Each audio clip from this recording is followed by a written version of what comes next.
Today, I'm going to be showing you how to easily use the Final Cut camera app to film in ProRes Raw with the iPhone 17 Pro. So if you are wanting the absolute highest quality video with the most dynamic range that you've ever gotten from an iPhone, this video is for you. Also, because I'm all about helping save you time, I've put together a set of video presets called Who is Matt Lutz that you can check out down in the video description. And I have tested these with log footage filmed with the iPhone 17 Pro, and they look fantastic.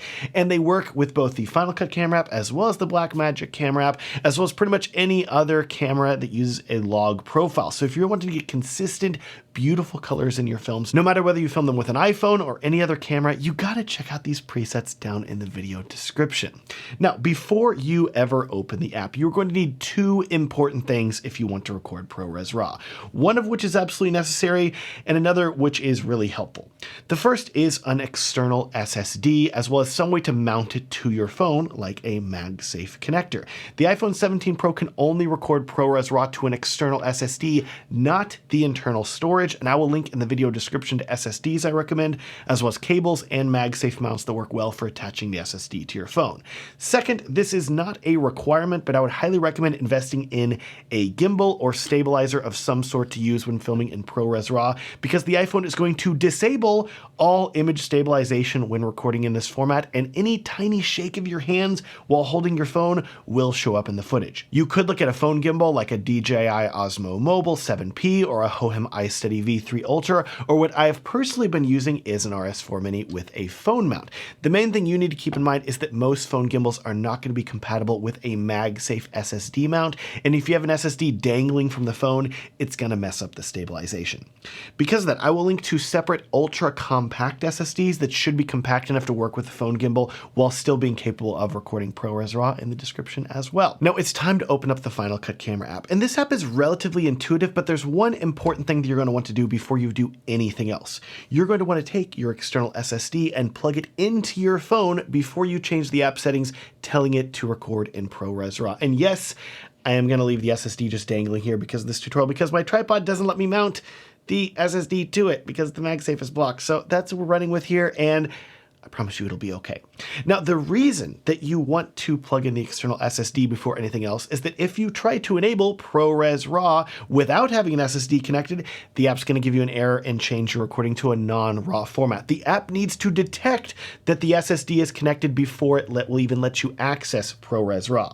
With your SSD connected, you can either select the settings button in the top left and go down to codec and choose Apple ProRes Raw here, or the faster way that I prefer to do it is over here on the left. You have settings like LUT and FPS, and if you tap on that, you can also select your format right here, select Apple ProRes Raw, and that will switch over to it just like that. Now you may be thinking, Matt, I want the highest quality video, so why did you just select ProRes Raw? Why didn't you just select ProRes Raw HQ? Well, because what you need to know is that the regular ProRes Raw is already an extremely high quality 12-bit RAW video file with a massive file size. And the quality jump from ProRes Raw to ProRes Raw HQ, which has an even larger file size, is not at all worth it in my opinion. Unless you are filming a project with your phone where the client demands it, or for some reason you're filming a Hollywood movie, and even then I still think it's kind of overkill. Trust me, just stick with regular ProRes Raw. The quality is excellent.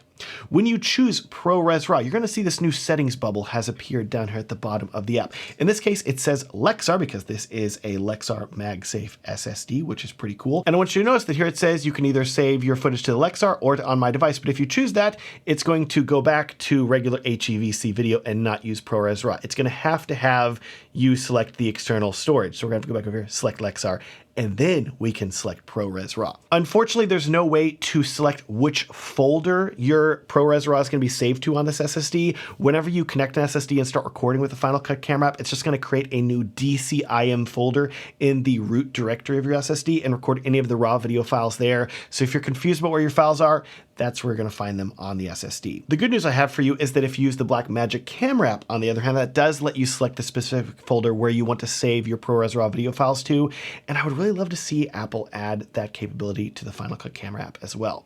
Remember, I have a tutorial for the Blackmagic camera app as well that I'll link to in the corner and in the video description next to the like button. With this done, you can now close this formats bubble, and we're going to tap on the settings bubble on the left again, and here you can choose your resolution between 17:9 or open gate resolution. I recommend 17:9 for most videos. Then you can also choose your frame rate as well, anything between 24 to 120 frames per second. And if you want to change the camera, you can do it over here on the right, 13mm, 24mm, or 100mm. The thing that you need to keep in mind is that if you want to record at 120 frames per second, you are only going to be able to use the 24mm main camera to be able to do that. The other two cameras are going to be limited to 60 frames per second in 4K. But here is something really cool now that you can currently only do at the time of recording this video in the Final Cut Camera app. I want you to notice that in the top right of the screen here, there is a camera flip button that will let you change from recording with the rear camera to recording with the front selfie camera. And yes, you can record in ProRes Raw with the front selfie camera with the Final Cut Camera app. And if you're wondering why I'm so excited about this, it's because for some reason, the Blackmagic camera app limits you to only using the back cameras. So if you want to film yourself in ProRes Raw, you need to use the Final Cut camera to be able to do that. So cool. Now, at this point, looking at your preview, we'll flip it back around here. It's really washed out and flat because ProRes Raw is filmed in the Apple Log 2 picture profile. But if you want to have a clear preview of what you're filming, go ahead and tap on the settings bubble over here on the left. And under LUT Preview, you're going to be able to choose between Rec 709 or HLG. And we're going to want to select Log 2 to HDR HLG. This is going to give you a preview of how your footage will look after you color grade it.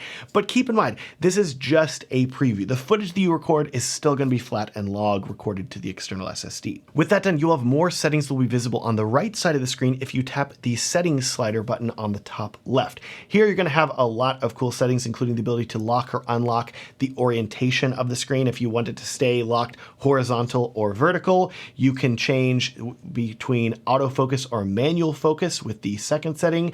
And down here at the bottom, you also have the ability to change your white balance and dial that in precisely however you want to, or you can even tap the F for some white balance presets as well. We need to take a moment to talk about this exposure compensation button here. That's the third down, because whenever you initially press it, you're only going to be presented with a slider that you can drag up or down to make your image brighter or darker. But if you tap the A button down the bottom, that's going to switch the camera to manual mode. And here you can adjust the camera's shutter speed and ISO, which is great to have that level of control with this camera app. You can also tap the settings button in the top left and go to the tools tab at the top and turn on the overexposure setting if you want to, which is going to show you where your highlights are overexposed. Notice the giant light up here is all red because it is overexposed there. Just be warned that because this overexposure warning is red, it can really kind of make it tough to see what you're looking at if you have a lot of overexposed things on the image and that's how you want to film. So you may want to keep this setting toggled off and only turn it on whenever you absolutely need it. Next, we need to talk about dynamic range with the Final Cut Camera app, which if you don't know what dynamic range is, it's the measurement of how much shadow and highlight detail your camera can record. The higher the dynamic range of your camera, the less likely you're going to have to deal with blown out highlights or noisy shadows.